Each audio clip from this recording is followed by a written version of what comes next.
Revista Espírita. Segundo ano, 1859. Jornal de Estudos Psicológicos. Publicada sob a direção de Allan Kardec. Novembro de 1859. Swedenborg. Swedenborg é um desses personagens mais conhecidos de nome do que de fato, ao menos para o vulgo. Suas obras muito volumosas, e em geral muito abstratas, não são muito lidas senão pelos eruditos. Também a maioria daqueles que dele falam ficaria muito embaraçada para dizer o que ele era para uns. Foi um grande homem, objeto de uma profunda veneração, sem saber porquê. Para os outros, foi um charlatão, um visionário, um taumaturgo. Como todo homem que professa ideias que não são as de todo o mundo, quando essas ideias, sobretudo, ferem certos preconceitos, ele teve, e tem ainda, seus contraditores. Se estes últimos se limitaram a refutá-lo, estavam em seu direito, mas o espírito de partido nada a respeita, e as mais nobres qualidades não têm graça diante dele. Swedenborg não poderia ser exceção.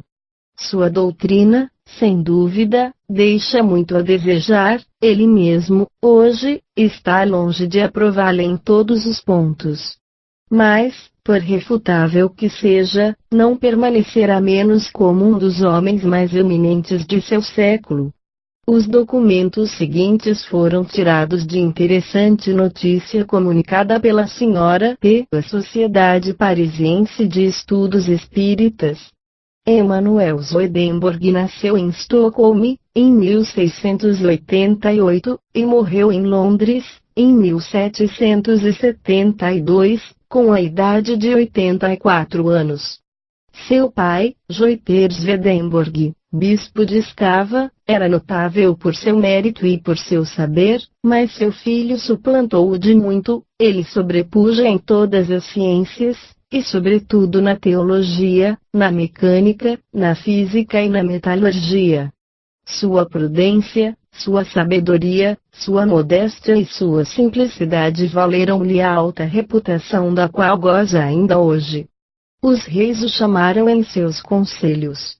Em 1716, Charles XII nomeou-o assessor ao Colégio Metálico de Estocolmo. A rainha Ulrike tornou-o nobre, e ele ocupou os postos mais honrosos com distinção até 1743, época em que teve sua primeira revelação espírita. Tinha então a idade de 55 anos e demitiu-se, não querendo ocupar-se senão de seu apostolado e do estabelecimento da doutrina da Jerusalém Nova. Eis como ele mesmo conta a sua primeira revelação. Eu estava em Londres, onde jantei muito tarde, em minha estalagem ordinária, onde reservara um quarto para ter a liberdade de nele meditar à vontade. Sentia-me pressionado pela fome e comi com bom apetite. No fim do repasto, percebi que uma espécie de nevoeiro se derramava sobre os meus olhos, e vi o soalho de meu quarto coberto de répteis horrendos, tais como serpentes, sapos, lagartas e outros. Fui tomado, tanto mais que as trevas aumentavam, mas logo elas se dissiparam. Então vi claramente um homem no meio de uma luz viva e radiante, sentado num canto do quarto. Os répteis haviam desaparecido com as trevas. Eu estava só. Julgai o pavor que se apoderou de mim, quando o ouvi pronunciar distintamente, mas com um tom de voz bem capaz de imprimir o terror: não coma tanto. A essas palavras, minha vista se obscureceu, mas se restabeleceu, pouco a pouco, e vi-me só no meu quarto. Ainda um pouco assustado com tudo o que vira, tomei com pressa a minha casa, sem dizer nada a ninguém do que me tinha acontecido. Ali, entreguei-me às minhas reflexões, e não concebi que isso fora o efeito do acaso ou de alguma causa física.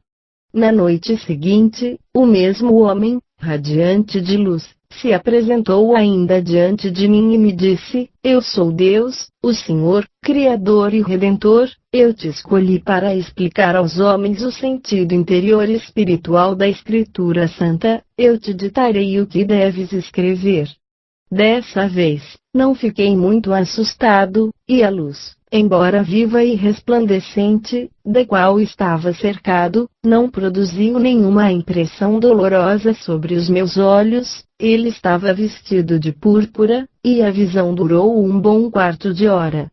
Nessa mesma noite, os olhos do meu homem interior foram abertos e dispostos para verem no céu, no mundo dos espíritos e nos infernos, e encontrei, por toda parte, várias pessoas de meu conhecimento, algumas mortas há muito tempo, outras há pouco.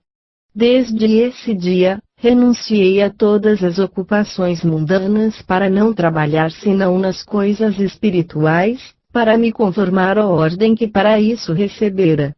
Frequentemente, ocorreu-me, na continuação, ver os olhos do meu espírito abertos, e de ver em pleno dia o que se passava no outro mundo, de falar aos anjos e aos espíritos como falo aos homens. Um dos pontos fundamentais da doutrina de Swedenborg repousa sobre o que ele chama as correspondências. Segundo ele, o mundo espiritual e o mundo natural estão ligados entre si, como o interior e o exterior, e disso resulta que as coisas espirituais e as coisas naturais fazem uma só, por influxo, e que há, entre elas, correspondência.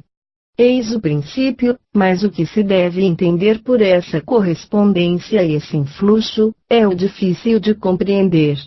A Terra, diz Swedenborg, corresponde ao homem. Os diversos produtos que servem para alimentar os homens, correspondem a diversos gêneros de bens e de verdades, a saber os alimentos sólidos a gênero de bens e os alimentos líquidos a gênero de verdades. A razão corresponde à vontade e ao entendimento, que constituem o mental humano. Os alimentos correspondem às verdades e às falsidades, segundo a substância, a cor e a forma que apresentam. Os animais correspondem às afeições, aqueles que são úteis e dóceis, às afeições boas, e aqueles que são nocivos e maus, às afeições mais. Os pássaros dóceis e belos às verdades intelectuais, os que são maus e feios, às falsidades, os peixes, às ciências que tiram sua origem das coisas sensuais, e os insetos nocivos, às falsidades que prevêm dos sentidos. As árvores e os arbustos correspondem a diversos gêneros de conhecimentos, as ervas e a grama, a diversas verdades científicas. O ouro corresponde ao bem celeste, a prata, à verdade espiritual, o bronze, ao bem natural, etc., etc. Assim, desde os primeiros degraus da criação até o sol celeste e espiritual, tudo se liga, tudo se encadeia por influxo que a correspondência produz. O segundo ponto de sua doutrina é este: não há senão um Deus, e uma só pessoa, que é Jesus Cristo. O homem, criado livre, segundo Swedenborg, abusou de sua liberdade e de sua razão. Ele caiu, mas sua queda fora prevista por Deus, ela deveria seguir-se por sua reabilitação, porque Deus, que é o próprio amor, não poderia deixá-lo no estado no qual sua queda mergulhou. Ora, como operar essa reabilitação? Recolocá-lo no estado primitivo seria tirar-lhe o livre-arbítrio, e por aí aniquilá-lo. Foi se conformando com as leis de sua ordem eterna, que ele procedeu à reabilitação do gênero humano. Veio em seguida uma teoria muito difusa dos três sóis libertados por Jeová, para se aproximar de nós e provar que ele é o próprio homem. Swedenborg divide o mundo dos espíritos em três lugares diferentes, céus, intermediários e infernos, sem todavia assinalar-lhes os lugares. Depois da morte, diz ele, entra-se no mundo dos espíritos, os santos se dirigem voluntariamente a um dos três céus, e os pecadores a um dos três infernos, de onde não sairão jamais. Essa doutrina desesperante anula a misericórdia de Deus, porque recusa-lhe o poder de perdoar aos pecadores surpreendidos por uma morte violenta ou acidental. Fazendo justiça ao mérito pessoal de Swedenborg, como sábio e como homem de bem, não podemos nos constituir os defensores de doutrinas que o mais vulgar bom senso condena. O que dela ressalta mais claramente, segundo o que conhecemos agora dos fenômenos espíritas, é a existência de um mundo invisível e a possibilidade de se comunicar com ele. Swedenborg gozou de uma faculdade que pareceu sobrenatural no seu tempo, por isso, admiradores fanáticos consideraram-no como um ser excepcional. Em tempos mais recuados, ter-lhe-ão levantado altares. Aqueles que nele não creram, tratam-no uns de cérebro exaltado, os outros de charlatão. Para nós era um médium vidente, um escrevente intuitivo, como os aos milhares, faculdade que entra na condição dos fenômenos naturais. Ele cometeu um erro, muito perdoável, tendo em vista sua inexperiência com as coisas do mundo oculto, que foi aceitar muito cegamente tudo o que lhe era ditado, sem o submeter ao controle severo da razão. Se tivesse pesado maduramente o pró e o contra, teria reconhecido princípios inconciliáveis com uma lógica ainda pouco rigorosa. Hoje, provavelmente, não cairia na mesma falta, porque teria os meios para julgar e apreciar o valor das comunicações de além-túmulo, saberia que é um campo onde nem todas as ervas são boas para a colher, e que entre umas e outras o bom senso, que não nos foi dado por nada, deve saber escolher. A qualidade que se atribuiu ao espírito que se lhe manifestou, bastaria para colocá-lo em guarda, sobretudo considerando a trivialidade de seu início. O que ele mesmo não fez, cabe a nós fazê-lo agora, não tomando em seus escritos senão o que é racional. Seus próprios erros devem ser um ensinamento para os médiuns muito crédulos, que certos espíritos procuram fascinar lisonjeando a sua vaidade, ou seus preconceitos, por uma linguagem pomposa ou de enganosas aparências. A anedota seguinte prova o pouco de boa fé dos adversários de Swedenborg, que procuravam todas as ocasiões para denegri-lo. A rainha Louise Ulrich, conhecendo as faculdades das quais estava dotado, encarregara um dia de saber do espírito de seu irmão, o príncipe da Prússia, porque, algum tempo antes de sua morte, não lhe respondera uma carta que lhe enviou, pedindo conselhos. Swedenborg, ao cabo de 24 horas, narrou à rainha, em audiência secreta, a resposta do príncipe, concebida de tal modo que a rainha, plenamente persuadida de que ninguém, exceto ela e seu irmão defunto, conhecia o conteúdo dessa carta, foi tomada da mais profunda estupefação, e reconheceu o poder miraculoso do grande homem. Eis a explicação que um de seus antagonistas deu a esse fato, o cavaleiro Belon, leitor da rainha. Considera-se a rainha um dos principais autores da tentativa de revolução que ocorreu na Suécia, em 1756, e que custou a vida ao conde Barré e ao marechal Hon. Pouco faltou para que o partido do chapéu, que triunfou então, a tornasse responsável pelo sangue derramado. Nessa situação crítica, ela escreveu ao príncipe da Prússia, para pedir-lhe conselho e assistência. A rainha não recebeu resposta, e como o príncipe morreu logo depois, ela jamais soube a causa do seu silêncio. Foi por isso que encarregou Swedenborg para interrogar o espírito do príncipe a esse respeito. Justamente, na chegada da mensagem da rainha, os senadores, Conde T e H, estavam presentes. Este último, que havia interceptado a carta, sabia tão bem quanto seu cúmplice, o príncipe T, porque essa missiva tinha ficado sem resposta, e ambos resolveram se aproveitar dessa circunstância para fazerem chegar à rainha seus avisos sobre muitas coisas. Eles foram, portanto, de noite, encontrar o visionário e lhe ditaram a resposta. Swedenborg, a falta de inspiração, agarrando esta com zelo, correu, no dia seguinte, à casa da rainha, e ali, no silêncio de seu gabinete, disse-lhe, que o espírito do príncipe lhe aparecera e lhe encarregara de anunciar-lhe seu descontentamento, e lhe assegurar que se não havia respondido à sua carta, foi porque desaprovou sua conduta, que sua política imprudente e sua ambição foram causas do sangue derramado. E que ela era culpada diante de Deus, e que teria que expiar. Ele a convidava a não mais se misturar nos negócios do Estado, etc., etc. A rainha, convencida por essa revelação, acreditou em Swedenborg e abraçou sua defesa com ardor. Essa historieta deu lugar a uma polêmica, sustentada entre os discípulos de Swedenborg e seus detratores. Um eclesiástico sueco, chamado Maltesius, que se tornou louco, publicara que Swedenborg, do qual era abertamente o inimigo, se retratara antes de morrer.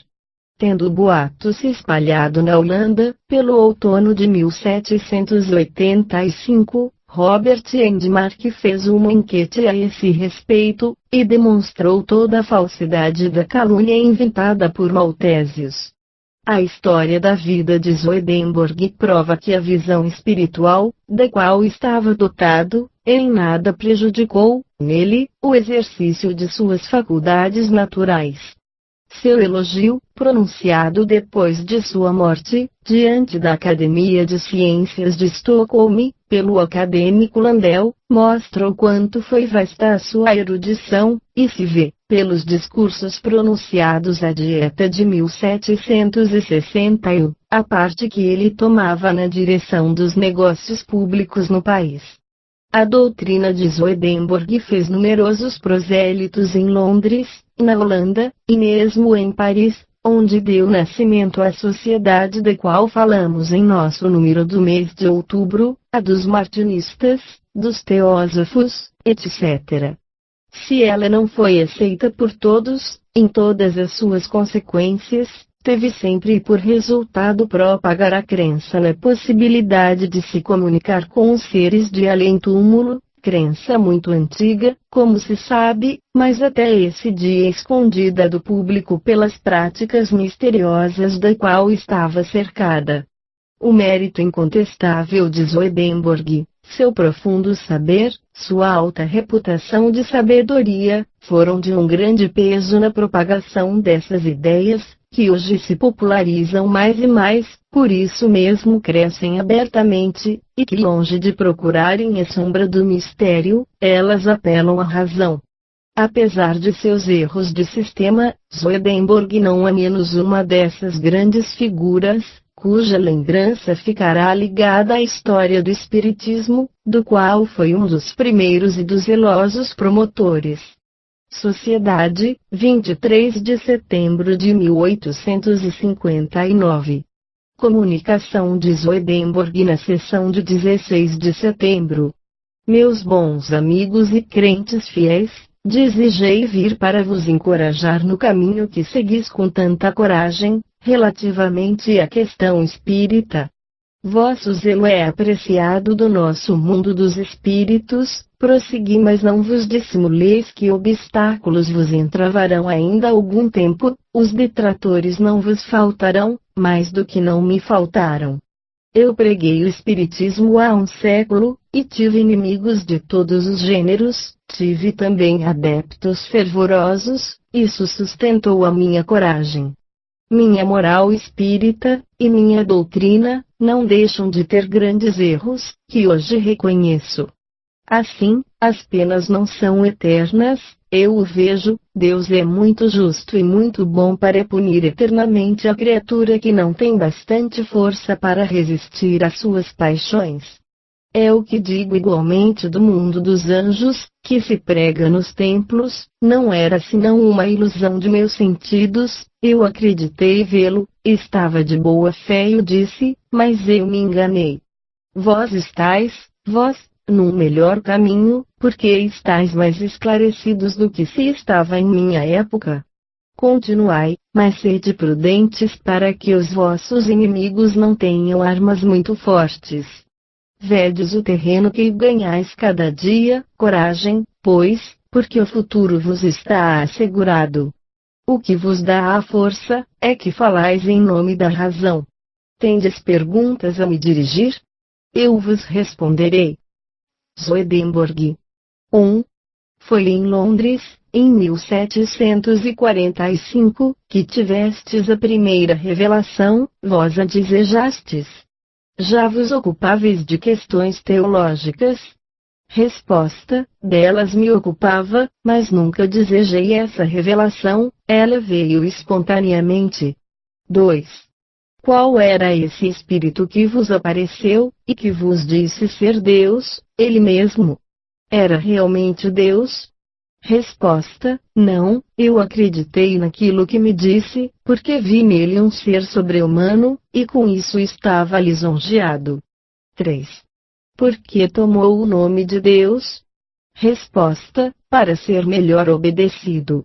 4. Pode Deus se manifestar diretamente aos homens? Resposta: certamente, ele poderia, mas não o faz mais. 5. Portanto, ele o fez num tempo. Resposta: sim, nas primeiras idades da terra. 6. Esse Espírito, fazendo escrever coisas que reconheceis hoje como errôneas, fê-lo numa boa ou em má intenção? Resposta: não foi com má intenção, ele mesmo se enganou, porque não estava bastante esclarecido. Vejo também que as ilusões do meu espírito o influenciavam apesar dele. Entretanto, no meio de alguns erros de sistema, é fácil reconhecer grandes verdades. 7. O princípio da vossa doutrina repousa sobre as correspondências. Crede sempre nessas relações que encontráveis entre cada coisa material e cada coisa do mundo moral? Resposta: não é uma ficção. 8. O que entendieis por estas palavras, Deus é o próprio homem?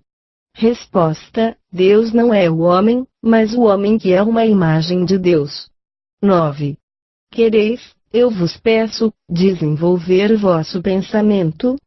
Resposta: eu disse que o homem é a imagem de Deus, naquilo que a inteligência, o gênio que ele recebe, algumas vezes, do céu é uma emanação da onipotência divina, ele representa Deus na terra pelo poder que exerce sobre toda a natureza, e pelas grandes virtudes que está em seu poder adquirir. 10. Devemos considerar o homem como uma parte de Deus? Resposta: não, o homem não é uma parte da divindade, não é senão sua imagem. 11. Poderíeis nos dizer de qual maneira recebieis as comunicações da parte dos espíritos, e se escrevestes o que vos foi revelado à maneira de nossos médiuns ou por inspiração?